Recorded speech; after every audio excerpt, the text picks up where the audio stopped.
guys, welcome back to another video of how to build the Model O series. Make sure you comment, subscribe, don't forget to post notifications, leave a like and comment any questions, don't forget to subscribe. You can also follow me on Instagram, Twitter, Facebook and Twitch. Links will all be down below in the description. So today's video, I'm just telling you how to build your Model O series. As I said before guys, it's important if you're starting a Model O from brand new, I recommend getting your cheap train set, maybe 70 quid or 50 quid or less, or a little bit more, about 90 or 120 train set. Personally, to me, these models you see running around on the line now, these models, this one particularly was 165, or was it 175, I'm not entirely sure. Yeah, it was 175 because I got it from Hamleys in London 2 years ago. Yeah, not May last year, it was May a year before. So yeah, 2 years ago exactly I got this train, and she's a nice train, I'll give her that. She was definitely a nice train. And well, the one downfall is the starter train. She's not ideal for very early beginners, especially under a certain age group, which definitely means things that get broken, things that get snaps. And as you can see on the back of the tender on this one, I don't know what happened to it at some point, when I was already restored her in the box for a short amount of time. I'm guessing it might cause a cut, the sprue, you know, the buffer at the back has come off, and means it's gone wandering somewhere, which means that I can't replace it, so it's going to look a bit odd for a little while until I find that buffer and we can put it back into place, which sucks, but these things do happen. Even expensive or cheap models, they can break because they have to be fairly careful with them. They're designed for adult, you know, more grown-up models, you know, more adult age group really for these sort of models. And I got another train here, which is a very expensive one. I've got the Battle of Britain class right there, and yeah, this one cost me just under 200 for this one. And why? Well, because look at the detail on it. It's got loads of riveting, it's got loads of detail around the body and right around the tyre cab. I mean, you got metal connection rods, you've got some plastic ones around here somewhere, and things like that. Also make sure you subscribe, don't forget to turn on post notifications, leave a like, don't forget to subscribe. You can also find me on Instagram, Twitter, Facebook and Twitch. Links will all be down below in the description. And you can also follow me on TikTok if you wish to do so. So, as I said before, if you are brand new to the railway stuff and you're going in yourself in the hobby the first time, get something cheap. Get something cheap as something like this. You know, yeah, just get something cheap as Orlaco 6.0 or something. Yeah, pocket rocket is what they call them. If you can get something cheap as that, you can get them about £20 on eBay. They work in condition at both directions, any speed. And yeah, you got a good deal really, because you know you only pay 20 quid for a train, and it works really well. And if you got a collection of them, if you put 20 like 3 times, that's about 120. So yeah, it's insanely expensive, but it's also very cheap in some way as well, because you know it's cheap, it's small, it's fairly reliable for a little layout, and you know it gets you going really, which is really good, because you don't want something that's going to cost you a lot of money and it doesn't work for very long.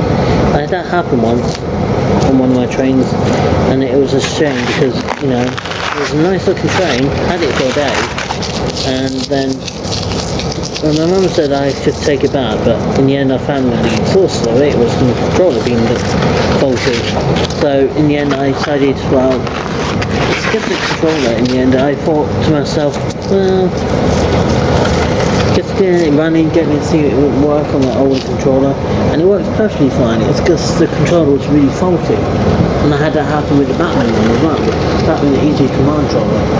I did have that for a short time. I only paid 25 for that controller, the simple one, and yeah. So these are the things that you have to consider when you're building a model array the first time. It's controller, trains, prices for the track and the trains and coaches and the running stock and whatnot. And in the high speed and the low speed and the heavy haul trains. You have to consider all this, and especially if you've got other hobbies like something similar to mine, like doing things like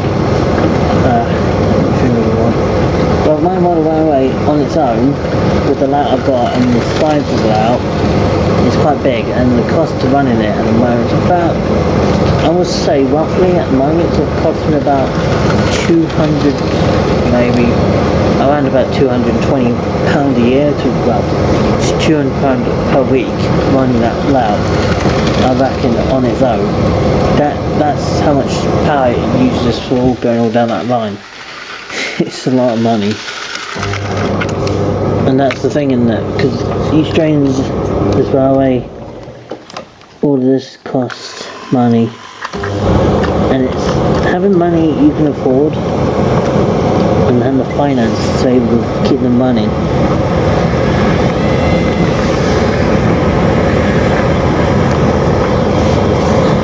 And I reckon anyone that is interested to buy a train or want to get into the railway the first time, I'm not saying that you should give up on it because it's expensive. Like I say, be patient with it, give it time to get everything organised, get the finance sorted. But if you can't afford it straight or you can't do very much with it straight away, don't worry about it. It will come to you. If that's what you want to do in life, and then it will come to you. It's just when necessary, you can always put a loan in, guys, and then pay back very slowly. That's what I'm doing. I'm basically buying some trains in a price range that I can't reach, but it's something that I want to do because I want to buy some trains. I know I keep putting my money off saving from buying a car or a bike, but sometimes I do enjoy spending money on trains. And I haven't bought any trains since my birthday, so I'm not really complaining that much. I don't quite worry about me spending in that sense.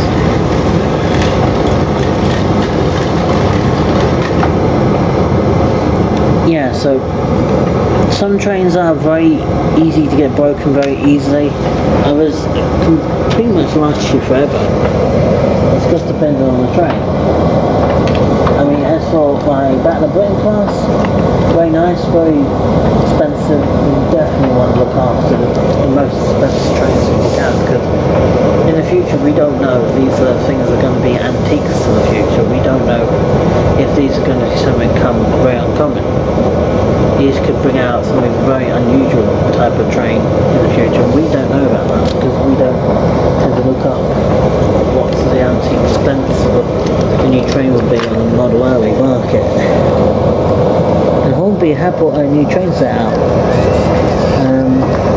I don't know you guys I don't know who's your favourite train company or anything, any of you guys.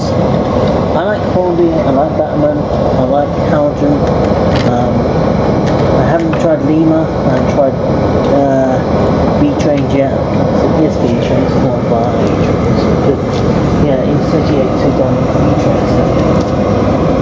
Yes, V-Trains. I have looked into saying, well, I have looked into saying for very expensive and a very luxury train.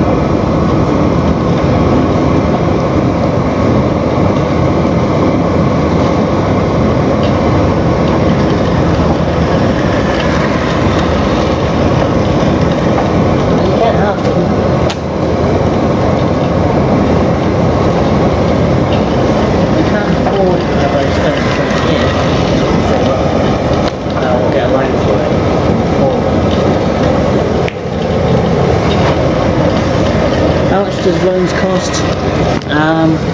Anything from £340 something pounds, or anything down to £100. It depends. It used to be you used to get a loan quite a lot more money. It used to be up to about £700-800. but they cut it down because the people tend to use it for the wrong reasons. I would get a loan for £2,000. I would use it for getting pass my test, getting a car for myself, and you know, things like that. That's the sort of money I would use it for. I wouldn't use it just for the wrong reasons. I buy it for what I need it, and then pay it back. Sort of things I do. It does mean I have to pay things back slowly, but it will be worth it for me because, well, this Model Audi stuff is very expensive, as well as my smoking habit. It is quite an expensive thing as well as, you know, going to the house lines in the summer and going to pay for petrol for my mum and taking me to the house line so I can do some videos, do some photos and things like that to get some ideas to put together for the railway. So, you know, I have a soft spot to go into the house line department because A, it's double O in the full size, and secondly, it's got something about the trains there. It just makes me kind of curious about what they look like and how they run on the house line compared to the main line. They don't have that big stretch where they can go flinging down at 125 miles an hour down the line. You can only go up to 50 miles an hour on the train, on the house line there. And that's fast enough for it, you know, very anti-trains. At 50 miles an hour, it's pretty full.